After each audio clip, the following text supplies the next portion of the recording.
Buenas tardes, hermanos, feliz sábado. Vamos a comenzar con otro tema de Apocalipsis y vamos a doblar nuestras rodillas para encomendarnos a nuestro Señor Jesús.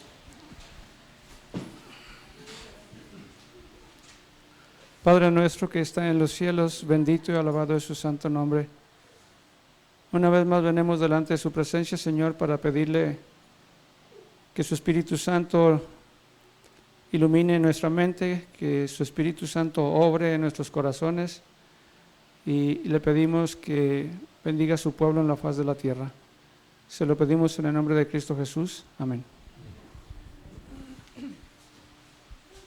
Muy bien, hermanos, quiero compartir con ustedes otro tema. Ahora vamos a compartir un tema sobre la iglesia de Éfeso. Tenemos en la pantalla, si me da la primera imagen, Hedy. Dice en Apocalipsis capítulo 1:10: yo estaba en el Espíritu en el día del Señor y oí detrás de mí una gran voz como de trompeta. Si ustedes se fijan al lado derecho, también saqué el capítulo 22, versículo 18, donde dice: yo testifico a todo aquel que oye las palabras de la profecía de este libro. Si alguno añadiere a estas cosas, Dios traerá sobre él las plagas que están escritas en este libro. Aquí hay una advertencia para todo aquel que quiera añadir algo que no está en el libro de Apocalipsis. ¿Por qué saqué este verso? Porque en Apocalipsis 1:10, lo que acabamos de leer, dice que Juan estaba en el Espíritu en el día del Señor, y algunas traducciones de la Biblia ya han traducido este verso como el domingo. Entonces hay una advertencia para todo aquel que se atreva a alterar la palabra de Dios. Y digo alterar la palabra de Dios porque la palabra de Dios se traduce a sí misma. En Marcos 2, 27 y 28 dice: también les dijo, el sábado por causa del hombre es hecho, no el hombre por causa del sábado. Así que el Hijo del Hombre es Señor aún del sábado. Entonces vemos que el día del Señor es el día sábado. La palabra nos lo dice. Y me volví para ver la voz que hablaba conmigo, y vuelto vi 7 candeleros de oro, y en medio de los 7 candeleros a uno semejante al Hijo del Hombre, vestido de una ropa que llegaba hasta los pies y ceñido por el pecho con un cinto de oro. Apocalipsis 1 al 11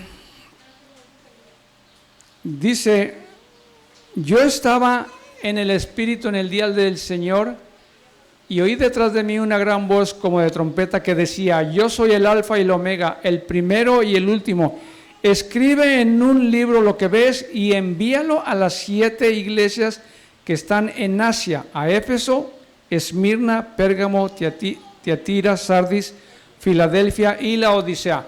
Entonces, quiero compartir con ustedes algo del mensaje que fue dado a la iglesia de Éfeso, pero no voy a entrar tanto así al mensaje, sino lo que sucedió en Éfeso, y después veremos que el Señor nos da para compartir. Pero vamos a ver algo sobre Éfeso. Dice: escribe al ángel de la iglesia en Éfeso, el que tiene las 7 estrellas en su diestra, el que anda en medio de los 7 candeleros de oro, dice esto: yo conozco tus obras y tu arduo trabajo y paciencia, y que no puedes soportar a los malos, y has probado a los que se dicen ser apóstoles y no lo son, y los has hallado mentirosos. Y has sufrido y has tenido paciencia, y has trabajado arduamente por amor de mi nombre y no has desmayado. Pero tengo contra ti que has dejado tu primer amor. Recuerda por tanto de dónde has caído y arrepiéntete y haz las primeras obras, pues si no, vendré pronto a ti y quitaré tu candelero de su lugar si no te hubieres arrepentido. Pero tienes esto, que aborreces las obras de los nicolaitas, las cuales yo también aborrezco. El que tiene oído, oiga lo que el Espíritu dice a las iglesias. Al que venciere, la daré a comer del árbol de la vida, el cual está en medio del paraíso de Dios. Bien, aquí tenemos que hay un personaje que tiene siete estrellas en su mano y está en medio de 7 candeleros. Y nos dice también que la iglesia de Éfeso había dejado su primer amor y había caído. Pero tenía algo que aborrecía, muy bien, que aborrecía las obras de los nicolaitas. La palabra aborrecer es una palabra muy fuerte. Decir que una iglesia aborrece las obras de los nicolaitas es algo muy fuerte. Los nicolaitas, podemos buscar quiénes eran, pero quienes hayan sido, tenían obras muy malas. Y las obras de ellos era porque decían que la gracia los excluía ya de la ley de Dios. Y creían en una carne ya santificada, ya la ley no tiene nada que ver, nuestra carne es santificada, y cometían todo acto ilícito, de tal forma que la iglesia aborrecía sus actos, sus obras, y el Señor también las aborrecía. Quiero que no se olviden que a la iglesia de Éfeso dice, has caído. Y también cuando dice, has dejado tu primer amor, hermanos, ¿recuerdan ustedes su experiencia cuando por primera vez vinieron al cristianismo? ¿Cómo estaba el corazón lleno de gozo y quería uno compartir con todo mundo el mensaje, ¿no? Digo, ¿perdón? ¿Sí?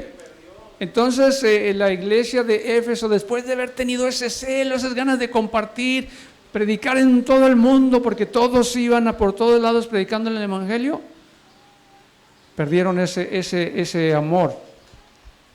Dice aquí en Espíritu Profecía, en Hechos de los Apóstoles, página 467, los nombres de estas iglesias son un símbolo de la iglesia en diferentes periodos de la era cristiana. El número 7 indica algo completo y significa que los mensajes se extienden hasta el fin del tiempo, mientras que los símbolos usados revelan la condición de la iglesia en diferentes periodos de la historia. Algunas de las escenas descritas en esta profecía pertenecen al pasado, otras se están cumpliendo ahora, algunas tienen que ver con el fin del gran conflicto entre los poderes de las tinieblas y el príncipe del cielo, y otras revelan los triunfos y alegrías de los redimidos en la tierra nueva. Entonces vemos aquí que el mensaje a las iglesias que registra Apocalipsis, a las 7 iglesias, representan diferentes periodos de la era cristiana. Éfeso representa el primer periodo de la iglesia cristiana y comienza, podemos decir, del año 27 hasta el año 100. Ese es el periodo que abarca el mensaje a la iglesia de Éfeso.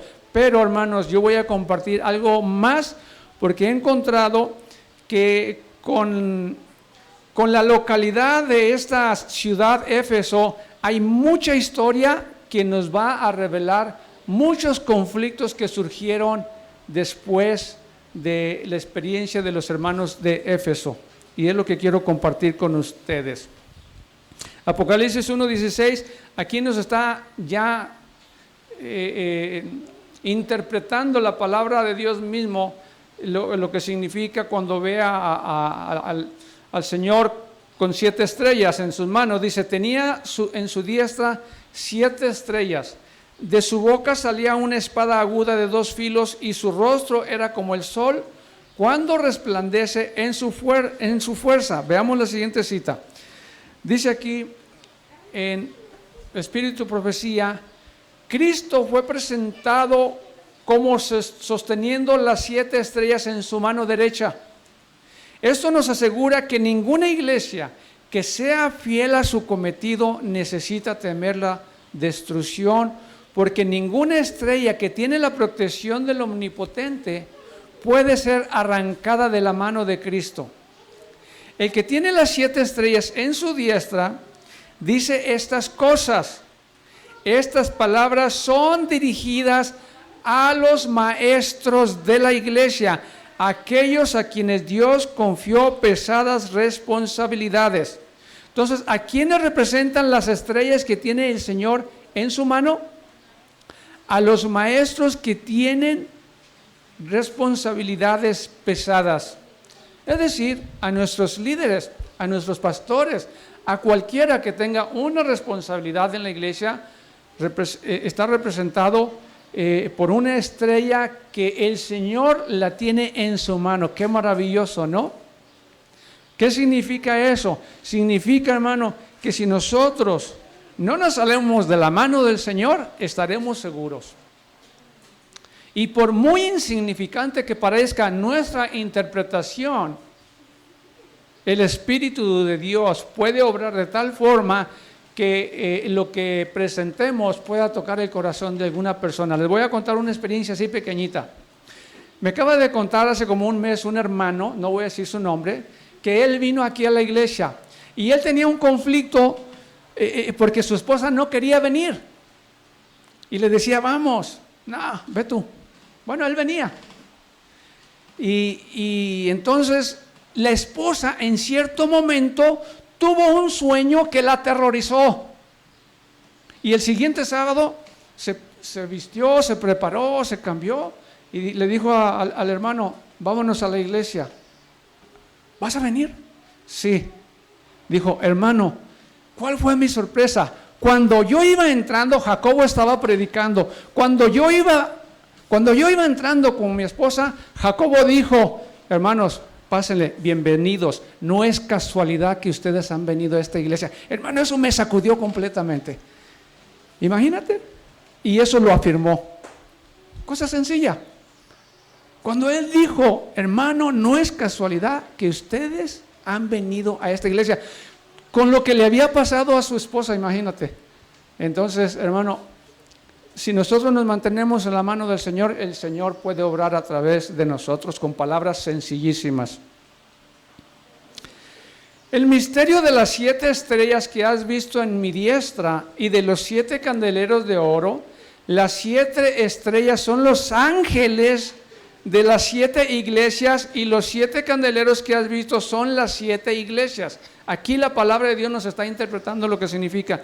Las 7 estrellas son los ángeles, ya dijimos, son los ministros, es la conferencia general, si tú quieres, son aquellos que llevan las cargas pesadas, son los maestros, son aquellos que tienen una participación aquí, porque el Señor no desprecia a nadie. Entonces, estas son lo que representan las 7 estrellas en su mano, y los 7 candeleros representan a las 7 iglesias, y el Señor Jesús está caminando entre los candeleros, es decir, el Señor Jesús está caminando entre las iglesias. Y si el Señor está caminando entre las iglesias, podemos estar seguros también de que el Señor está con nosotros. Ok, ahora vamos a entrar así a la experiencia de Éfeso. Encuentro que la primera vez que se habla sobre Éfeso es en Hechos 18:24, cuando un hermano que se llama Apolos fue a Éfeso. Dice así: llegó entonces a Éfeso un judío llamado Apolos, natural de Alejandría, varón elocuente, poderoso en las Escrituras. Este había sido instruido en el camino del Señor y siendo de espíritu fervoroso, hablaba y enseñaba diligentemente lo concerniente al Señor aunque solamente conocía el bautismo de Juan. Es decir, Apolos en su conversión tenía ese ardor ya de compartir la palabra de Dios y fue a Éfeso. Ese era el amor que tenían los hermanos de Éfeso, entonces de la iglesia de Éfeso, ¿no? Entonces fue a predicar a Éfeso, pero dice aquí que solamente conocía el bautismo de Juan. Lo que aprendemos, hermanos, es que Apolo, cuando dice que solamente conocía el bautismo de Juan, Apolo era discípulo de Juan el Bautista. Recuerdan que en Jerusalén se llevaba a cabo 3 fiestas, de las fiestas solemnes de Jehová, el Pentecostés, la Pascua, etcétera, etcétera. Entonces, cuando todos los judíos se congregaban a Jerusalén, Juan el Bautista estaba predicando, preparando el camino para el Señor, y escucharon a Juan el Bautista y se dieron cuenta que el Mesías ya estaba por venir. El problema es que muchos de ellos no estuvieron presentes cuando Juan vio al Señor Jesús que se acercaba y dijo: he aquí el Cordero de Dios que quita el pecado del mundo. Entonces no conocían mucho de Jesús, pero conocían su judaísmo y sabían que el Mesías venía pronto. Entonces aquí nos dice que Apolo solamente conocía del bautismo de Juan. ¿Qué pasó? Cuando él está predicando, dice, y comenzó a hablar con denuedo en la sinagoga. Pero cuando le oyeron Priscila y Aquila, le tomaron aparte y le expusieron más exactamente el camino de Dios.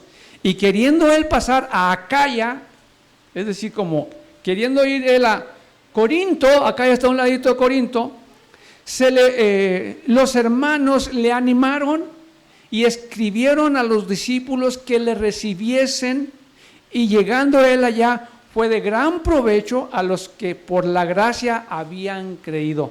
Noten bien, hermanos, aquí hay algo muy interesante. Aquila y Priscila era un matrimonio que conocían bien el mensaje del Señor, y cuando oyeron a Apolo predicar, se dieron cuenta que le faltaba más conocimiento. Dijeron: hermano, venga. Y le hablaron de la palabra de Dios. No fue rebelde, no dijo: a mí no me van a enseñar. No, nos dice que era un hombre elocuente. Y fue muy contento. Le escribieron cartas y las mandaron a la iglesia de Acaya. Es un punto muy interesante, hermano. Me di cuenta que en tiempos pasados nuestra iglesia ya estaba pidiendo también cartas de representación a hermanos que vienen de Estados Unidos o de otros lugares y quieren tomar el púlpito en las iglesias, porque han tenido malas experiencias de que de repente viene un hermano de por allá y trae nuevas ideas, nuevas doctrinas, y dicen: hermano, ¿qué pasó? ¿Y quién lo invitó? No, pues es que él vino y él nos pidió. No, hermano, aquí nos está diciendo así que la iglesia no está tan mal, cuando dice: hermano, si no trae cartas, no lo reciban. O sea, no le den el púlpito, ¿no?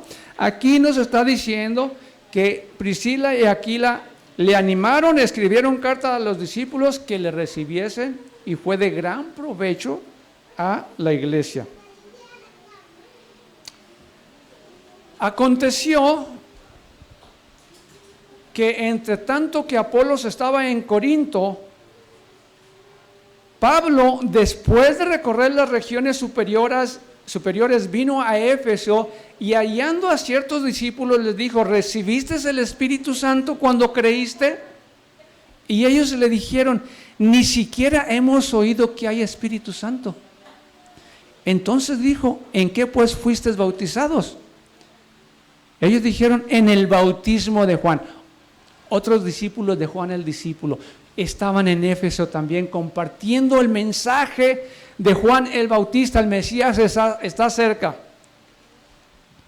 Dijo Pablo: Juan bautizó con bautismo de arrepentimiento, diciendo al pueblo que creyesen en aquel que vendría después de él, esto es, en Jesús, el Cristo. Cuando oyeron esto, fueron bautizados en el nombre del Señor Jesús, y habiéndole impuesto Pablo las manos, vino sobre ellos el Espíritu Santo, y hablaban en lenguas y profetizaban, y eran por todos unos 12 hombres.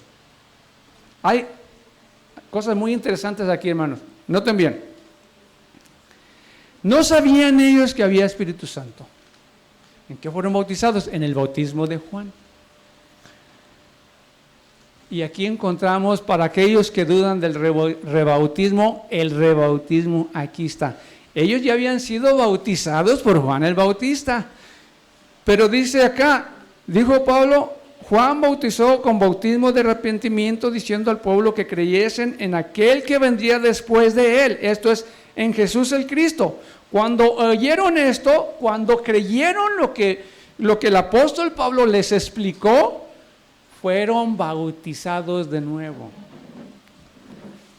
en el Señor Jesús. Y habiéndole impuesto las manos, vino sobre ellos el Espíritu Santo. Aquí, hermanos, se vuelve a repetir la experiencia del día de Pentecostés. Prácticamente igual. Reciben el Espíritu Santo en el día de Pentecostés. Hay 120 hermanos. Se les da el don de lenguas con el motivo de que todos estos hermanos pudieran compartir el mensaje con todos los judíos que venían de todas naciones y hablaban otros idiomas. Lo mismo sucedió aquí con estos 12 hermanos. Reciben el Espíritu Santo, reciben el don de lenguas para compartir el mensaje con toda la gente que venía de diferentes partes del mundo, porque Éfeso era un centro de comercio grandísimo, igual que Corinto, porque estaban pegaditos al mar. Entonces tenían la ruta acceso al comercio y todo eso. Entonces eran ciudades muy prósperas y venía gente de todo el mundo, y el Señor los bendijo con el don de lenguas. Y entonces encontramos en Hechos de los Apóstoles, Espíritu de Profecía, la página 229, noten cómo el apóstol Pablo los instruyó. Entonces el apóstol les expuso las grandes verdades que constituyen el fundamento de la esperanza del cristiano. Les habló de la vida de Cristo en esta tierra y de su cruel muerte e ignominia. Les dijo cómo el Señor de la vida había roto las barreras de la tumba y se había levantado triunfante de la muerte. Repitió la comisión del Salvador a sus discípulos: toda potestad me es dada en el cielo y en la tierra. Por tanto, id y doctrinar a todos los gentiles, bautizándolos en el nombre del Padre, del Hijo y del Espíritu Santo. Mateo 18, 19. Les habló también de la promesa de Cristo de enviar el Consolador, por cuyo poder se realizarían poderosas señales y prodigios. Y describió cuán gloriosamente esta promesa se había cumplido en el día de Pentecostés. Así que cuando en la Biblia vemos que el apóstol Pablo les habló de Cristo, les habló de la resurrección, les habló del bautismo, les presentó toda la doctrina cristiana para que ellos estuvieran preparados también, y fueron rebautizados. Entonces, como reciben el don del Espíritu, recuerden que en Pentecostés el apóstol Juan y el apóstol Pedro, una vez que habían recibido el derramamiento del Espíritu Santo en el día de Pentecostés, uno de los primeros milagros que hicieron es cuando fueron al templo y encontraron un hombre que estaba ahí pidiendo limosna, y que le dijo: oro, plata no tengo, mas lo que tengo te doy, en el nombre de Cristo Jesús, levántate. Se levantó y empezaron a hacer milagros, y la gente, el pueblo, se daba cuenta que había un poder que nunca se había visto antes. Lo mismo sucedió en Éfeso con el apóstol Pablo. Cuando reciben el Espíritu Santo, note lo que dice: y hacía Dios milagros extraordinarios por mano de Pablo, de tal manera que aún se llevaban a los enfermos los paños o delantales de su cuerpo, y las enfermedades se iban de ellos, y los espíritus malos salían. Pero algunos de los judíos exorcistas ambulantes intentaron invocar el nombre del Señor Jesús sobre los que tenían espíritus malos, diciendo: os conjuro por Jesús, el que predica Pablo. Había 7 hijos de tal Esceva, judío, jefe de los sacerdotes, que hacían esto. Pero respondiendo el espíritu malo dijo: a Jesús conozco y sé quién es Pablo, pero vosotros quiénes son, vosotros quiénes sois. En otras palabras, el nombre del Señor Jesús, hermano, no es un amuleto. Si vas a reconocer al Señor Jesús, tienes que reconocer su deidad y tienes que reconocerlo como Salvador y como tu Señor. No solamente puedes usar el nombre del Señor así, y el espíritu malo ahí, ¿ustedes quiénes son? Saltó contra ellos, a los 7 los dejó desnudos y heridos, y se fueron. Pero noten bien que el apóstol Pablo está haciendo milagros y hay un propósito muy específico por el cual el Señor le dio este don a Pablo en ese momento, porque en Éfeso había mucha hechicería. Dice Hechos capítulo 19, 17, 19, esto fue notorio, lo que sucedió con estos exorcistas. Esto fue notorio, y no solamente eso, sino también lo que hacía el apóstol Pablo. Esto fue notorio a todos los que habitaban en Éfeso, así judíos como griegos, y tuvieron temor todos ellos. Y era magnificado el nombre del Señor Jesús. Y muchos de los que habían creído venían confesando y dando cuenta de sus hechos. Asimismo, muchos de los que habían practicado la magia trajeron los libros y los quemaron delante de todos, y hecha la cuenta de su precio, hallaron que era 50,000 piezas de plata en el precio de los libros que se quemaron ahí, porque eran libros que hablaban de hechicería, de brujería, de encantos, de hacer, qué sé yo, milagros o saber qué tantas cosas, ¿no? Pero noten, hermano, que subrayé y resalté que el nombre del Señor Jesús era el que era magnificado, no era Pablo. Era el nombre del Señor Jesús que era magnificado, porque un hijo de Dios jamás se va a dar la gloria a sí mismo. La gloria es para el Señor. Bueno, aquí tenemos una imagen donde los creyentes que ya habían creído en el Señor todavía secretamente practicaban sus encantos por ahí. Y cuando vieron todas estas cosas que sucedieron, dijeron: esto no es de Dios, no lo vamos a vender, lo vamos a quemar, porque no queremos que otras personas sean afectadas por estas cosas del demonio. Y en Éfeso había una vez al año que había una fiesta a la patrona de Éfeso. ¿Quién es que? La patrona. Ahorita vamos a ver. Y en esta fiesta había un hombre platero, que ustedes ya van ahorita a conocer la historia.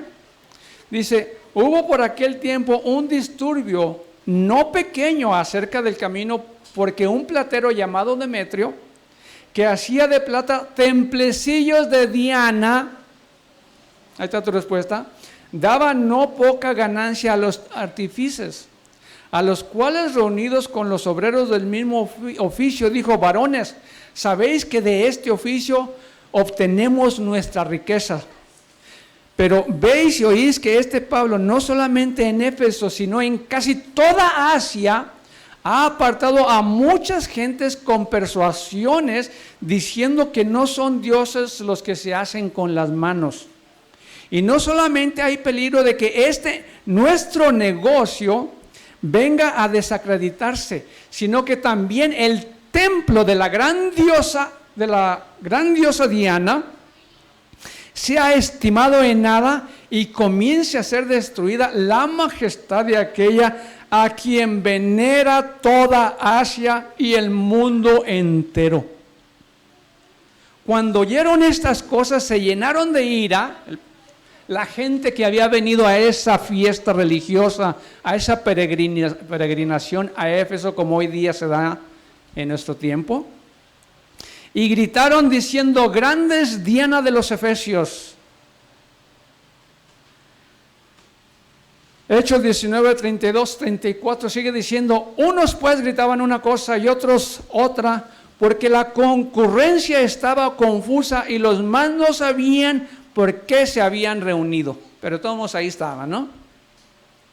Y sacaron de entre la multitud a Alejandro, empujándole los judíos. Entonces Alejandro, pidiendo silencio con la mano, quería hablar en su defensa ante el pueblo, pero cuando le conocieron que era judío, todos a una voz gritaron casi por 2 horas: grande es Diana de los Efesios. Imagínate el gentillal y todo gritando y brincando: grande es Diana de los Efesios, ¿no? Aquel fanatismo religioso, ¿no? Entonces el escribano, es decir, el oficial, el del gobierno, el alguacil, el sheriff, el gobernante de la ciudad, aquí dice el escribano, cuando había apaciguado la multitud, dijo: varones efesios. O sea, los tranquiliza, ¿no? Dice: ¿y quién es el hombre que no sabe que la ciudad de los efesios es guardiana del templo de la gran diosa Diana y de la imagen venida de Júpiter? ¡Wow! Diana había venido de Júpiter. ¡Qué interesante! Esta es una imagen tal cual como es la imagen de Diana. Y si ustedes se fijan en su cabeza, tiene como una torre. Tenía muchos símbolos, muchas cosas ahí misteriosas, que era de ahí donde los magos sacaban sus escritos y sus interpretaciones. Pero ella era también conocida como la diosa de las... Artemisa, sí, pero la diosa de los... cuando están protegidos, ¿cómo se llama? Así con murallas, ¿cómo se llama? Se era representado así como una muralla. Ahorita le digo, pero representaba así la protección de la ciudad, en otras palabras, ¿no? Era la patrona de Éfeso. Ahorita vamos a verlo. Éfeso era un centro popular de culto de Diana.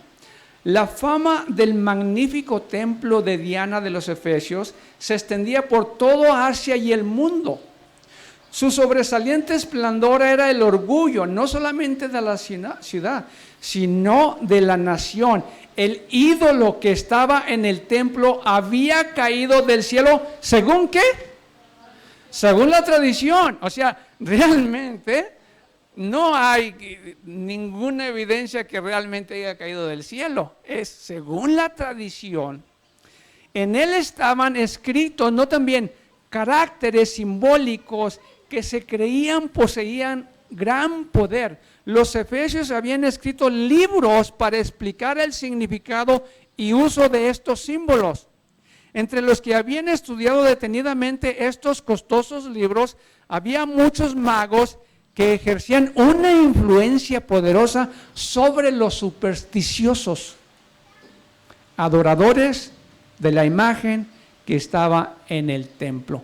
Entonces es por eso que aún los creyentes habían sido involucrados por estos magos que interpretaban estos símbolos, y también ahí por ahí los hermanos andaban comprando estos libros para ver si podían hacer magia seguramente, y por eso los quemaron.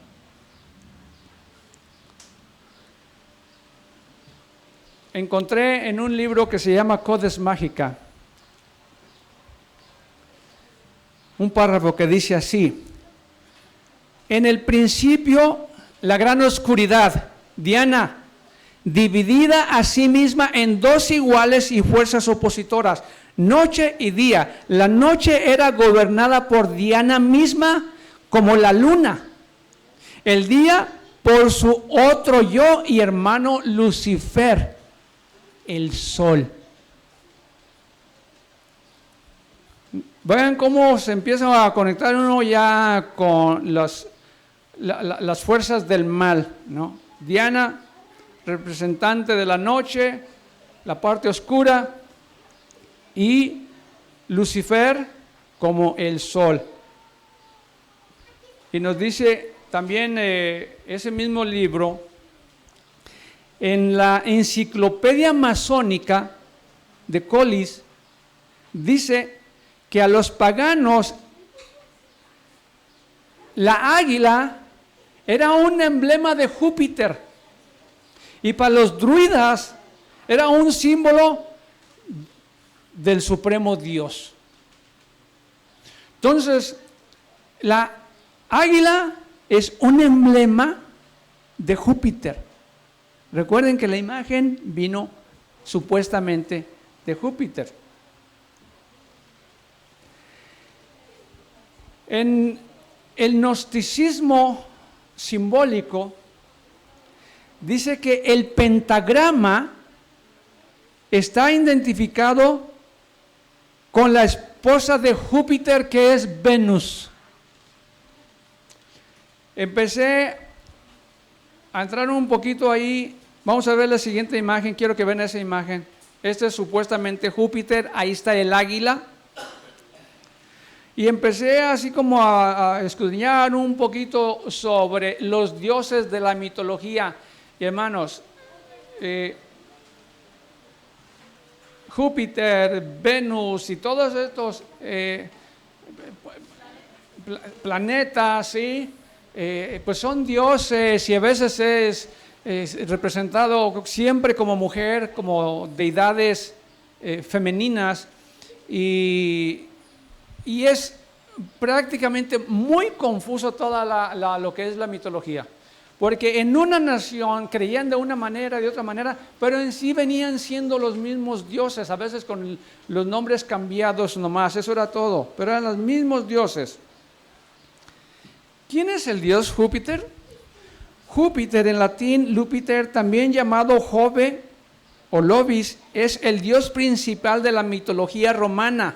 No también, el dios principal de la mitología romana. Padre de dioses y de hombres, pater dorum et hominum. Su equivalente griego es Zeus. Tenemos aquí una imagen de Júpiter y Venus. Ahorita, mientras estaban ustedes comiendo ahí, yo vine porque quería bajar algunas imágenes y ver un poquito más algunas cosas, y esta es una imagen que acabo de bajar, y aquí tenemos a Júpiter y a Venus. Esta semana, hermanos, ustedes pueden ver estos dos astros. Dice aquí, lo acabo de bajar ahorita: si ves un cielo despejado cualquier tarde de esta semana, no te pierdas la oportunidad de atestiguar un impresionante encuentro cercano de los dos objetos más brillantes en el espacio. Venus y Júpiter, ambos objetos deslumbrantes como estrellas, aparecerán acurrucarse en los cielos al anochecer esta semana. Será el mayor acercamiento de los planetas en más de una década. Entonces, en esta semana, si buscamos observar ahí los planetas, podremos ver la imagen, déjela regreso, esa imagen, podremos ver dos estrellas que estén un poco cerca, es Júpiter y Venus. Bueno, y aquí tenemos el sistema planetario. Júpiter viene siendo el quinto. A ver, ¿alcanzan a ver usted? No alcanzo a ver. ¿El quinto planeta? Sí. Viene siendo el planeta más grande. Pero hermanos, hay una cosa muy interesante.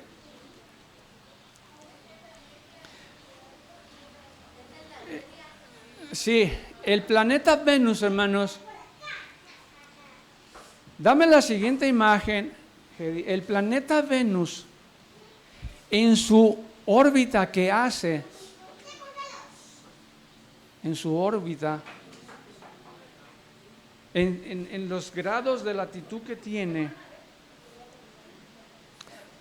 tiene 5 puntos, aparece en 5 puntos diferentes en un periodo de 8 años, un día.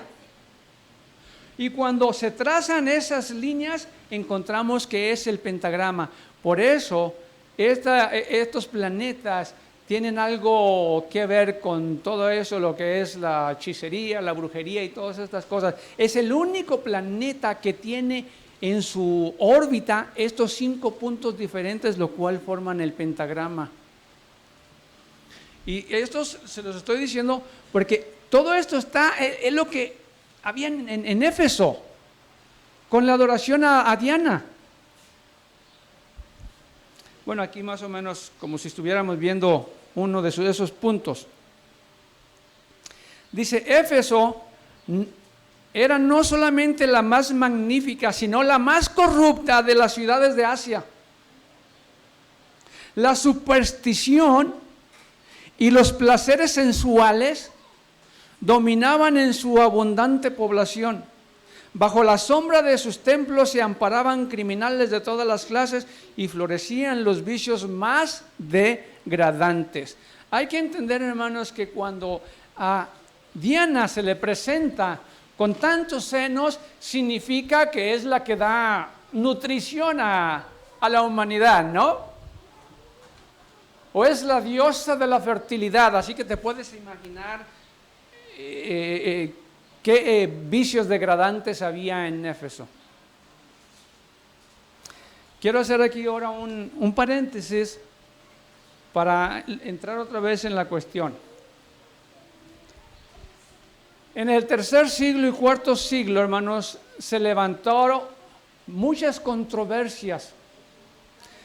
Y encontramos algunas controversias en Éfeso, en esos siglos. Pero déjenles primero introduzco con una de las principales controversias que vinieron en el tiempo cuando el rey Constantino hace del cristianismo la religión oficial del imperio. Resultó un obispo de Alejandría llamado Alejandro, y él tratando de hablar sobre la naturaleza de Dios, dijo estas cosas.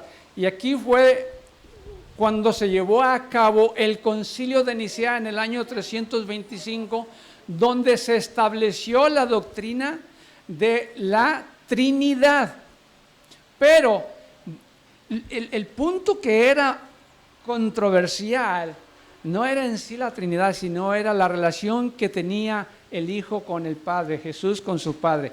Alejandro más o menos lo dijo así. Esta nota que tengo aquí, yo la he traducido del libro Imperios Eclesiásticos del pastor A.T. Jones, o A.T. Jones, Alonso Jones. Dice,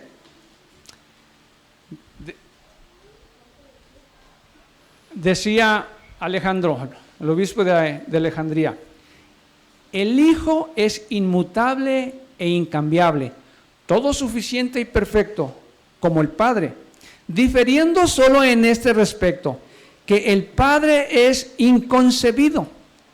Él es, el Hijo, la exacta imagen del Padre. Todas las cosas se encuentran en la imagen cual existen en su arquetipo. Y fue esto que nuestro Señor enseñó cuando dijo, mi Padre es mayor que yo. Y de acuerdo, nosotros creemos que el Hijo procede del Padre, porque Él es el reflejo de la gloria del Padre y la figura de su sustancia. Pero ninguno concluya de esto a la suposición que el Hijo es inconcebido, como es creído por unos quienes son deficientes en poder intelectual. Porque decir que Él era, que siempre ha sido y que Él existió antes de todas las edades, no es decir que Él es inconcebido. No me pidan que explique esto, porque en sus debates teológicos llegaban a decir casi las mismas cosas, pero ninguno ni otro estaba de acuerdo a aceptar lo que el otro creía. Y Arrio, aquí estamos hablando de la controversia arriana. Si les familiar la cuestión de la controversia de Arrio, ¿no? O sea que Arrio decía que Cristo es inferior al Padre. Decía que Cristo es criado, que Cristo procede de la nada, etcétera, etcétera. Mientras que Alejandro, que murió un poquito después y tomando su lugar Atanasio, decía que el Hijo es de la misma sustancia que el Padre. Y Arrio decía, no, o sus seguidores, es de una sustancia similar. Arrio lo decía de esta manera. No, déjame tomar un poquito de agua. Arrio decía, nosotros decimos y creemos y hemos enseñado y enseñamos que el Hijo no es inconcebido, ni en una forma inconcebido, ni en parte, y que Él no deriva su sustancia de ninguna materia, pero que de su propia voluntad y consejo Él ha subsistido antes del tiempo y edades como perfecto Dios, y solamente concebido e incambiable, y que Él existía no antes que Él fue concebido o creado o propuesto o establecido, porque Él no fue inconcebido. Somos perseguidos porque decimos que el Hijo tuvo un principio, pero que Dios es sin principio. Esta es realmente la causa de nuestra persecución, e igualmente porque nosotros decimos que Él es de la nada, y que esto nosotros decimos porque Él no es parte de Dios ni de otra subyacente materia. Entonces, fue una controversia terrible, hermanos. Y de ahí surge lo que es el arrianismo, y hasta el día de hoy existe esa controversia, porque son los testigos de Jehová y la iglesia, otras iglesias, no voy a mencionar otras, pero más peculiarmente son los testigos de Jehová que dicen que el Hijo fue criado y que es inferior al Padre. Viene de las enseñanzas de Arrio. Mientras que cuando decimos, no, el Señor Jesús procede del Padre, es de la misma naturaleza, viene de la enseñanza de Atanasio. ¿Verdad, hermana Luz? Dice que sí, muy bien. La palabra que expresaba la creencia de Alejandro era homoción. Sube la imagen, Hedy, por favor. Sigue la siguiente imagen, Hedy.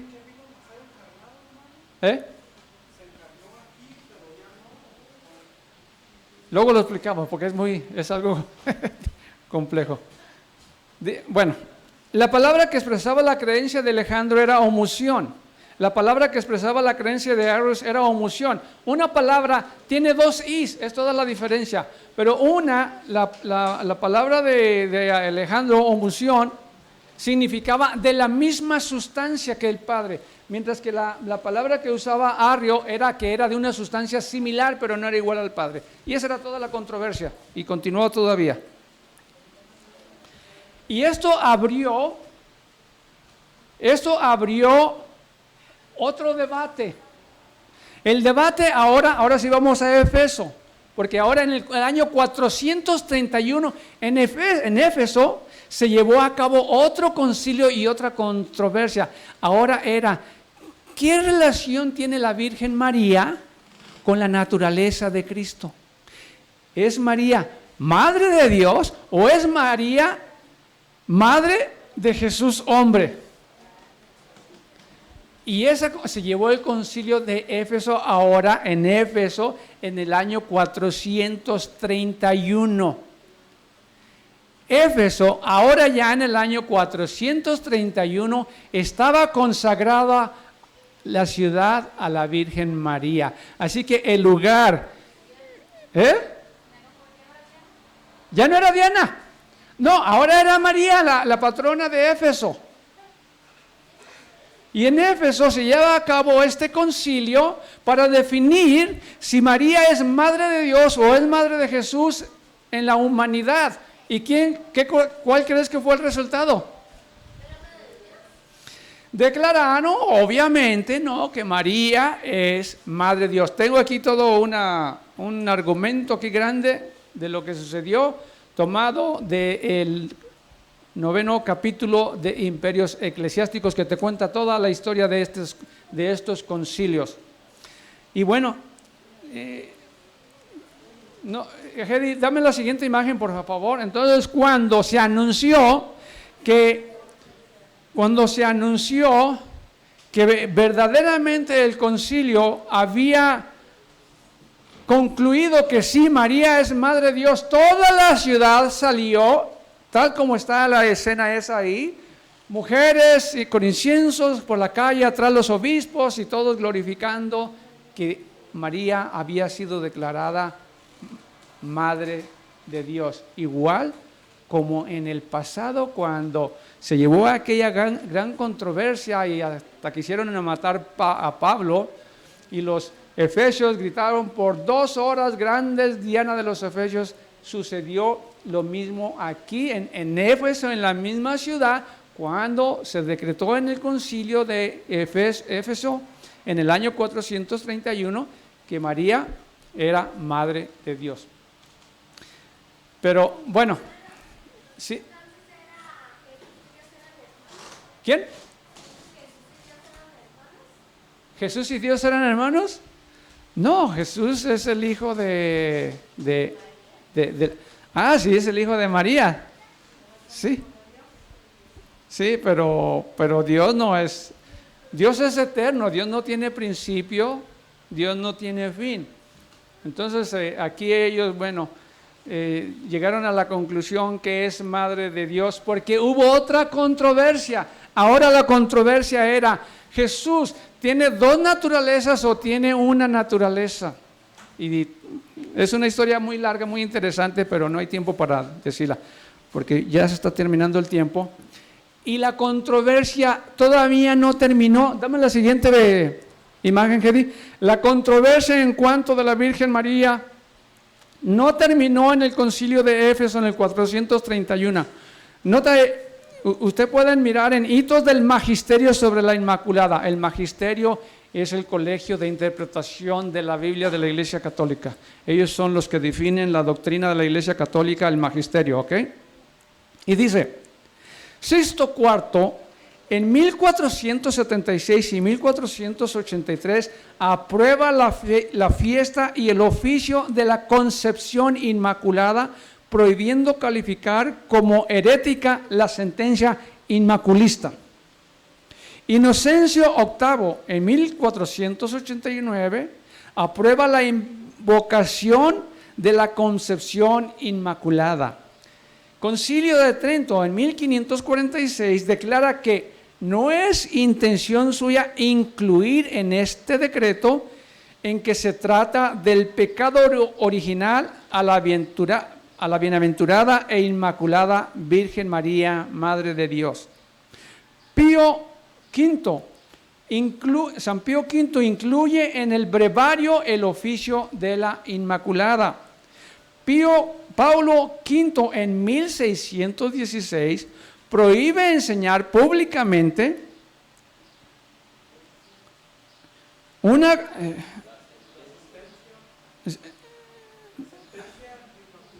la sentencia anti-inmaculista. Gregorio XV, en 1612, lo prohíbe privadamente. Alejandro VII, en 1661, publica una constitución sobre la Inmaculada. Clemente XI, en 1708, extiende la fiesta como de precepto a toda la Iglesia universal. ¿Y qué crees? Vamos a ver la siguiente imagen. El Papa IX,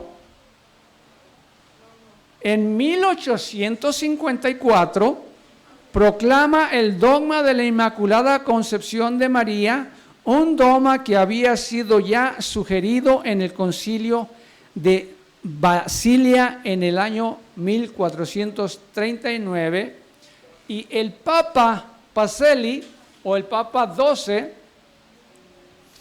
Está muy chiquita aquí la iglesia, no la hice grande. Dice, desde 1849 empezaron a llegar a la Santa Sede diversas peticiones para que la asunción de la Virgen sea declarada dogma de la fe. Fue el Papa Pío XII que el 1 de noviembre de 1950 publica la Constitución Apostólica Munificentissimus Deus, que proclama el dogma con estas palabras: después de elevar a Dios muchas y reiteradas preces y de invocar la luz del Espíritu de la verdad, para gloria de Dios omnipotente, que otorgó a la Virgen María su peculiar benevolencia, para honor de su Hijo, Rey inmortal de los siglos y vencedor del pecado y de la muerte, para aumentar la gloria de la misma augusta Madre y para gozo y alegría de toda la Iglesia, con la autoridad de nuestro Señor Jesucristo, de los bienaventurados apóstoles Pedro y Pablo, y con la nuestra, pronunciamos, declaramos y definimos ser dogma divinamente revelado, que la Inmaculada Madre de Dios, siempre Virgen María, terminado el curso de su vida terrena, fue ausente en su cuerpo y alma a la gloria celestial. Este dogma también es celebrado por la Iglesia Ortodoxa. Entonces, aquí vemos que el dogma de la Asunción lo declara el Papa Pacelli en 1950, y toda esta controversia comenzó en Éfeso. Para terminar, dame la siguiente imagen, Heidi.